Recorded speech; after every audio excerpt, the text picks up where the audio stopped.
Hello, everybody. My name is Rashawn Black, and today I got Steve LeSueur with me, the communications officer at the Odessa Police Department. The reason I wanted to interview somebody from the police department is I feel like the police here are very unique in a certain way, and what I mean by unique is that we're pretty much a small police force. I would say. Would you agree? And but we still have like a lot of problems with drugs here. So in your experience, how are we taking care of the problem with drugs in our town? We are a small police force. We have a population here of approximately 130,000 people here. But with that being said, sometimes we have a big city feel. We one of the unique things about here in Odessa is that we're one of the busiest agencies, not only just in the state but also in the nation. The call load per officer is extremely high. We respond to an incredible amount of calls. Like our call load, I know a couple years ago was higher than the call load per officer was higher than that of a Houston PD officer or a Dallas PD officer. So don't be deceived just because it's Little Odessa. We respond to a lot of calls and we gain a lot of experience very quickly here. Okay.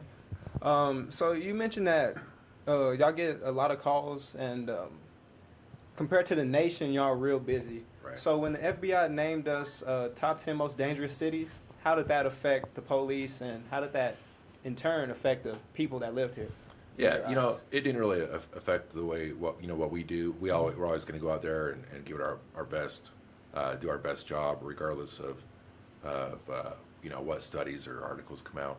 However, one thing that was interesting with that is one thing I will say with that study that the FBI did a couple years ago was that their entire study was based off a population of Odessa having 100,000 people. Okay. And what happened is our census hadn't been updated at that time. If you go around to Odessa right now and look at the signs, it still says that our population is 99,000, I believe. Yeah. And everyone knows that our population is a lot higher. And when we did our uniform crime reporting that we have to report every year, we did that. When we turned that in, we did that based off a population of 127,000, approximately 127,000. So if they were to reconfigure all of the crime stats based off the real population, then I believe they said we were the number one, we're the most dangerous city. And if they were to reconfigure it based off the real population, we wouldn't be close to number one. Yes, is it still high? Is it still a concern? Yes, definitely. We're always trying to improve the the city, making a safer place to live in. But that study really needs to be redone based off a more accurate population. Okay, I understand that totally. I felt like that's what it was, like, something. Yeah, and it is. It's just very deceptive. There's still a lot of people today that do believe that Odessa's the most dangerous city. And don't get me wrong, it is still high. It is much higher than we'd like it to be, but we're not. It's not number one. Because if they were to recalculate the same stats based off 130,000 people or 140,000 instead of 100,000 like they did, then it completely changes everything. So. Exactly.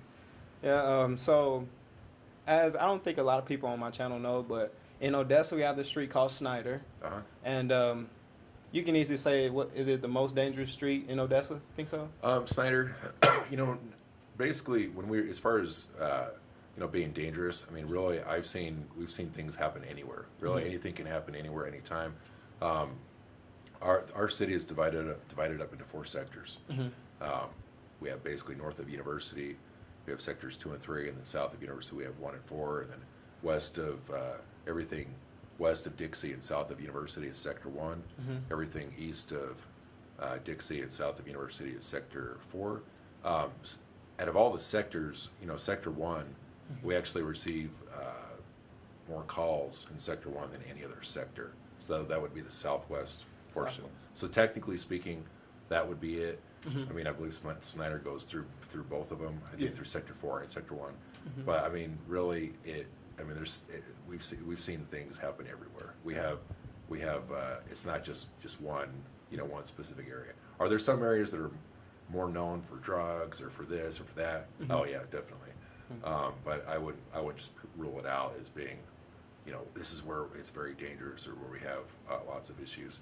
But we do have we have problem areas all over this town, all over the city. Okay. Well, I just wanted to get that out there that a lot of people who have came into town and they talk to the locals. Everybody's like, "Don't go to Snyder, don't go to Snyder." I just want to put that out there that Snyder's not the only bad street in Odessa. No, absolutely not. You know, it might be problematic, but you know, it's not the worst by far. No, in fact, we've actually had a big, you know, we constantly receive complaints. We respond to citizens' complaints on a frequent basis, and we receive complaints all the time. Whether it's motels along Highway 80, also known as Second Street. You'd be surprised. I mean, it could be anywhere, even East Odessa, in nice neighborhoods, apartment complexes, basically all throughout town, North Odessa, even up in Lawndale. There's basically houses everywhere that where we are known to have drug activity take place on a regular basis. There was you know, a recent law passed about the open carry gun law. Right. Now everybody has a permit to carry their gun openly and show it to everybody, basically. Right. And how has that affected your line of work? You know, fortunately, we haven't really had any issues with it here so far. It hasn't really affected us. We are very aware of it. We understand everyone's rights for it. We do have a group here that is very pro-guns. I don't know if you're, in the last couple of years, they've gone around, they've marched around town with rifles.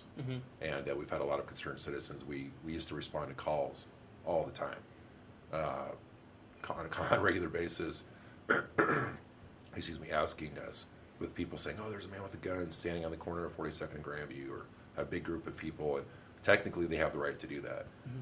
It's important. A lot of times, you know, we respond.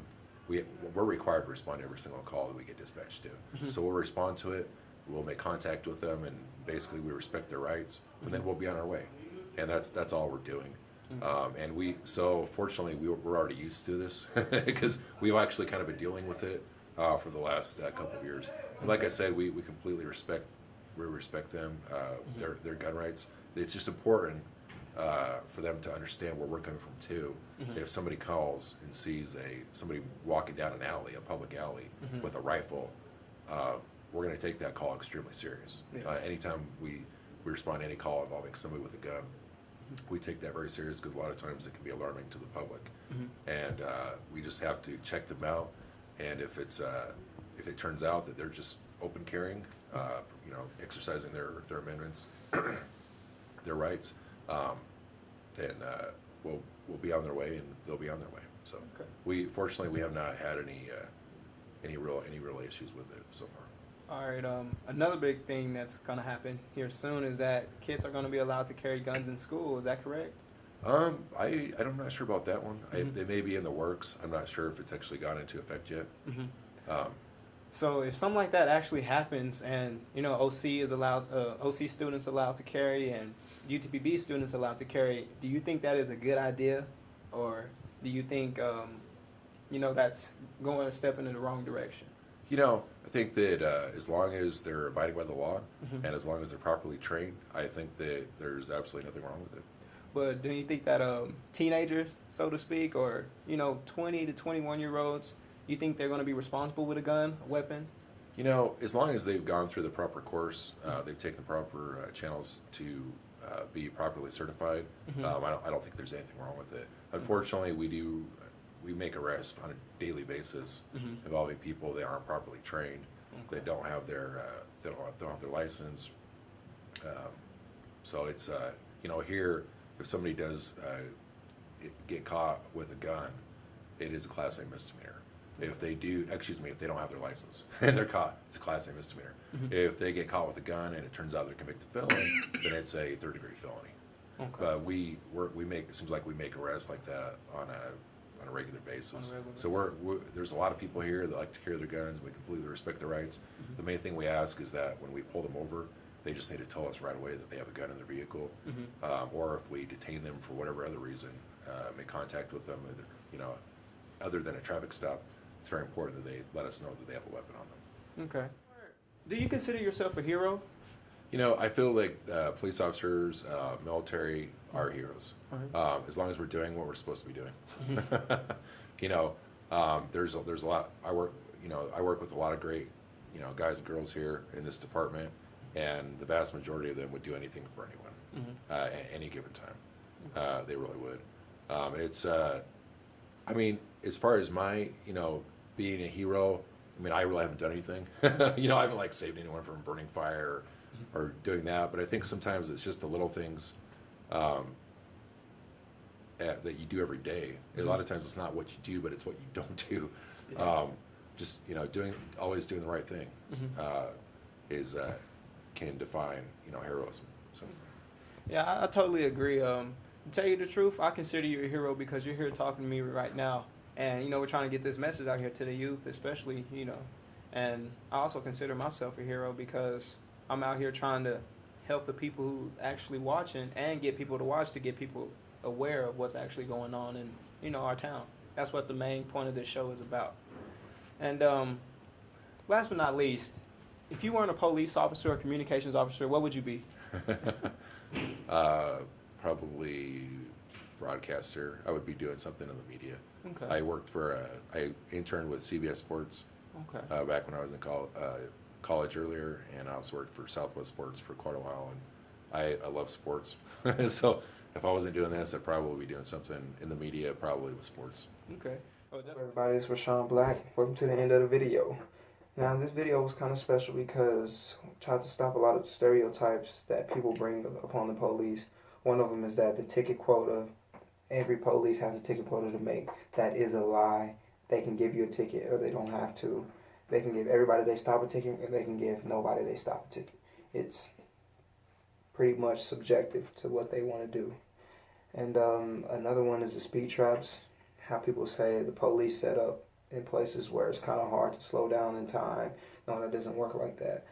The way it works is that if there's a lot of complaints coming from that area of your town or whatnot, they'll sit there and make sure everybody's following the law, basically. So if you're speeding there, they're going to get you. If you're acting suspicious, they're going to get you. If you're doing something wrong, they're going to get you.